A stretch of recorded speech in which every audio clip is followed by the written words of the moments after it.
ఓం నమో కృష్ణ నమో కృష్ణ. ఈ విధంగా నోరు పారేసుకోవడము, ఇష్టమైన కార్యక్రమాలు చేయాలని మనసులో తోస్తూ ఉంటుందో వెంటనే వాటికి అందిపోతాయి. అన్ని ఆ దుష్ట శక్తులన్నీ వచ్చి చేరిపోతాయి లోపల.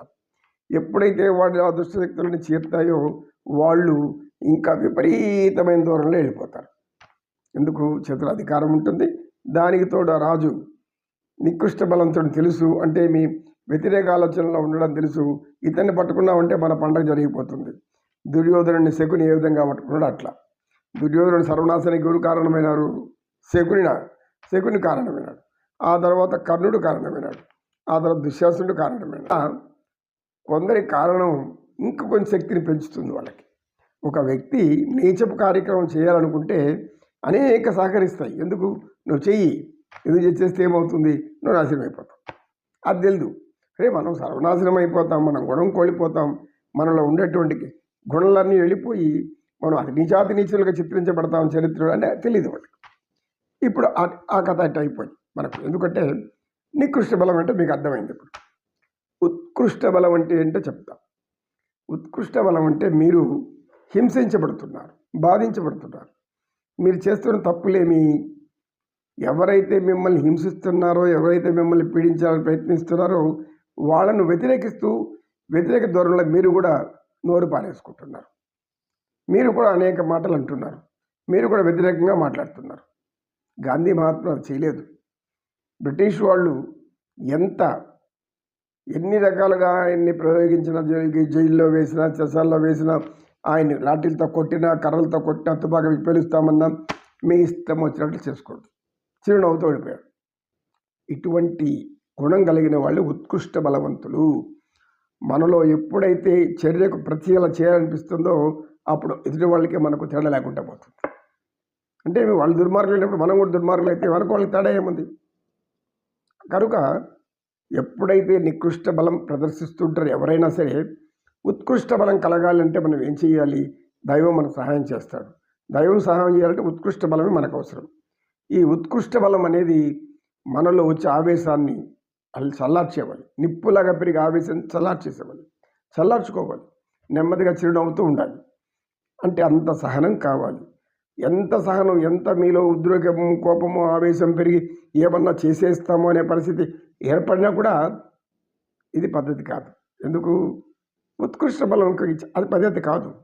మీరు కూడా నికృష్ట బలమే ప్రయోగిస్తే వాళ్ళకి మీకు తేడా లేకుండా పోతుంది. అప్పుడు సమాజం అల్లకల్లోలం అవుతుంది. అనేక మంది అమాయక ప్రజలు బాధపడతారు.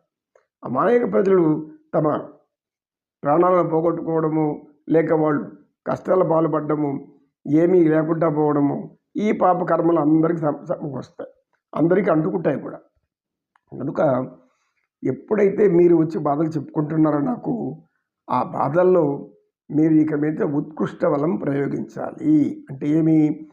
వారు తిట్టారని మీరు తిట్టకండి, వారు కొట్టారని మీరు కూడా కొట్లాటకపోకండి. ప్రతిదానికి చిరునవ్వుతో ఎదుర్కోండి. మీరు ఏం చేస్తారో చేసుకోండి. ఎందుకు? మీలో అప్పుడు ఉత్కృష్ట బలం పెరుగుతుంది. ఎప్పుడైతే ఉత్కృష్ట బలాన్ని మనం సమకూర్చుకుంటామో, 2 మెట్లు ఎక్కుతామో, 3 మెట్లు ఎక్కుతామో, వెంటనే దైవశక్తి మనలో ప్రవేశిస్తుంది. ఆ దైవశక్తి 100 మెట్ల పైకెక్కి ఎవరైతే నికృష్ట బలం కలిగిన వాళ్ళు వాళ్ళని పాతాళానికి తొక్కే శక్తి ఉత్కృష్ట బలంలోకి వస్తుంది. ఉత్కృష్ట బలం అంటే ఏమి? మనలో ప్రేరణ జరిగేటటువంటి చెడు కార్యాలకు వ్యతిరేక కార్యాలు చేయాలనుకోవడం, అది నికృష్ట బలం అయిపోతుంది. కనుక వాడు నికృష్ట బలమై మనం నికృష్ట బలం ఏమవుతుంది? ఏమి కాదు, ఇద్దరు సమానమే. ఎవరికి ఏం తేడా ఉంది? కనుక మంచివాళ్ళు అనిపించుకోవాలంటే ఉత్కృష్ట బలం కలిగి ఉండాలి. అంటే వాళ్ళు ఎంత రెచ్చగొట్టినా, వాళ్ళు ఎన్ని విధాలుగా దూషించినా, వాళ్ళు హింసించినా భరించాలి. అలా భరించినప్పుడే భగవంతుడు వస్తాడు. ఎవరు సహనంతో భరిస్తారో వారిని పరమాత్ముడు కాపాడుతాడని శ్రీకృష్ణ పరమాత్మ స్పష్టంగా చెప్తాడు. చాలా స్పష్టంగా చెప్తాడు. మీరు యాగం చేయండి, యజ్ఞం చేయండి, లేదంటే ఆలయాల్లో పూజలు చేయండి, వ్రతాలు చేయండి, భగవంతుని ఆరాధించండి, పిలవండి. అయ్యా ఇలాంటి బాధల్లో ఉన్నాం. పూర్వం ఏ విధంగా మునులు, ఋషులు, మంచి వాళ్ళంతా కూడా పీడిస్తుంటే రాక్షసుల చేత ఏ విధంగా మనుషులు బాధపడ్డారో, అందరూ కూడా దైవభక్తి కలిగిన వాళ్ళు ఆ దారిలో వెళ్తే భగవంతుడు శిక్షిస్తాడు. మనం ఎవరు శిక్షించడానికి? మనకి ఏ అర్హత ఉంది? తప్పు చేసిన వాడు శిక్షించే అర్హత మనకు లేదు, చట్టానికి ఉంది. చట్టం తన పని తాను చేసుకుపోతుంది. ఆ చట్టం తాత్కాలికంగా ఈ చట్టం గమనున్నా ఆయన చట్టం మాత్రం ఊరుకొని ఉండదు. అయితే ఏం కావాలి? వీరు నికృష్ట బలం ప్రదర్శించుకుంటా వాళ్ళ వలె మారకుంటా మీరు భగవంతుని ప్రార్థించండి అని చెప్తాడు శ్రీమన్నారాయణుడు. ఎవరైతే నన్ను తదేక దీక్షతో అత్యంత ప్రేమతో గజేంద్రుడు ఏ విధంగా మొరబెట్టుకున్నాడో, ద్రౌపది ఏ విధంగా మొరబెట్టుకుందో, ప్రహ్లాదు ఎలా ఆయన భగవంతుని ప్రార్థించాడు, అలా ప్రార్థించగలిగేటటువంటి మానసిక స్థైర్యము సహనము ఉన్నప్పుడు పరమాత్ముడు ఖచ్చితంగా సహాయం చేస్తాడు. సహాయం చేసి దానికి తగిన బలాన్ని ఇస్తాడు. ఆ ఉత్కృష్ట బలానికి 100 రెట్ల బలం మనలో భగవంతుడు ఇస్తాడు. ఆ బలం మనలో కనబడిందంటే ప్రశాంతత, చిరునవ్వు, ఆనందం కళ్ళలో ఇవన్నీ చూస్తూ ఉంటే చాలు, ఇంకేం చేయాల్సిన పర్లేదు. తిట్టకూడదు. వాళ్ళు తిట్టారు కదా మనం కూడా తిట్టకూడదు. తిట్టే ఏమవుతుంది? ఇద్దరికి ఏమీ తేడా లేకుండా పోతుంది. వాళ్ళకు మనకేం తేడా?